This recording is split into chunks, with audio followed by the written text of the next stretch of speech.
17. How the sphere, having in vain tried words, resorted to deeds. It was in vain. I brought my hardest right angle into violent collision with the stranger, pressing on him with a force sufficient to have destroyed any ordinary circle. But I could feel him slowly and unarrestably slipping from my contact, not edging to the right nor to the left, but moving somehow out of the world and vanishing to nothing.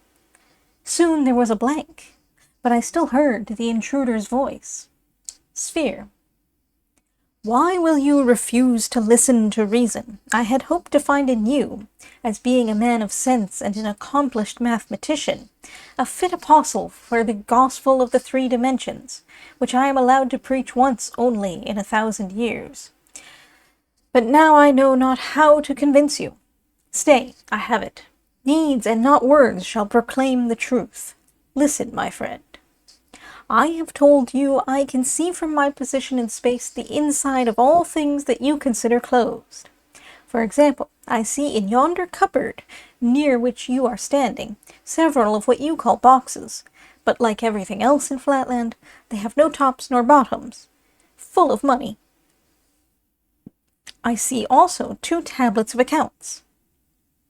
I am about to descend into that cupboard and to bring you one of those tablets. I saw you lock the cupboard half an hour ago, and I know you have the key in your possession. But I descend from space. The doors, you see, remain unmoved.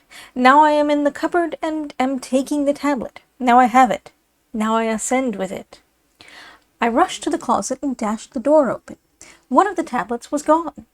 With a mocking laugh, the stranger appeared in the other corner of the room, and at the same time the tablet appeared upon the floor. I took it up. There could be no doubt.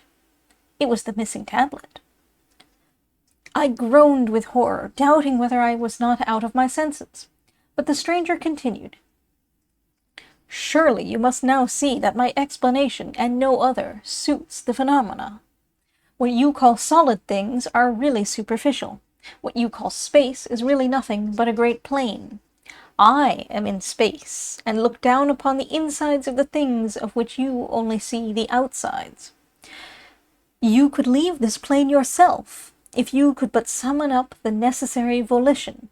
A slight upward or downward motion would enable you to see all that I can see. The higher I mount and the further I go from your plane, the more I can see, though of course I see it on a smaller scale. For example, I am ascending. Now I can see your neighbor, the hexagon, and his family in their several apartments. Now I see the inside of the theater 10 doors off, from which the audience is only just departing, and on the other side a circle in his study, sitting at his books. Now I shall come back to you. And, as a crowning proof, what do you say to my giving you a touch, just the least touch, in your stomach? It will not seriously injure you, and the slight pain you may suffer cannot be compared with the mental benefit you will receive. Before I could utter a word of remonstrance, I felt a shooting pain in my inside, and a demoniacal laugh seemed to issue from within me. A moment afterwards the sharp agony had ceased, leaving nothing but a dull ache behind, and the stranger began to reappear, saying as he gradually increased in size, "There, I have not hurt you much, have I? If you are not convinced now, I don't know what will convince you. What say you?"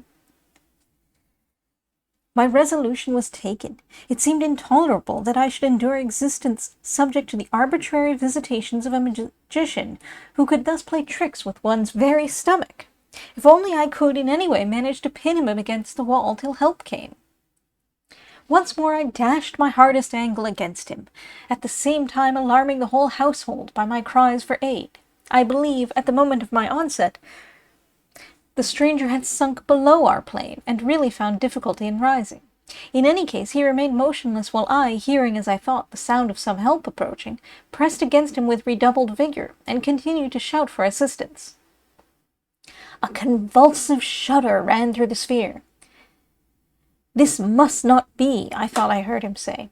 Either he must listen to reason, or I must have recourse to the last resource of civilization. Then, addressing me in a louder tone, he hurriedly exclaimed, "Listen! No stranger must witness what you have witnessed. Send your wife back at once, before she enters the apartment. The gospel of 3 dimensions must not be thus frustrated. Not thus must the fruits of 1,000 years of waiting be thrown away. I hear her coming. Back, back, away from me, or you must go with me, whither you know not, into the land of 3 dimensions." "Fool, madman, irregular!" I exclaimed. "Never will I release thee. Thou shalt pay the penalty of thine impostures." "Ha! Is it come to this?" thundered the stranger. "Then meet your fate. Out of your plane you go. Once, twice, thrice. 'Tis done."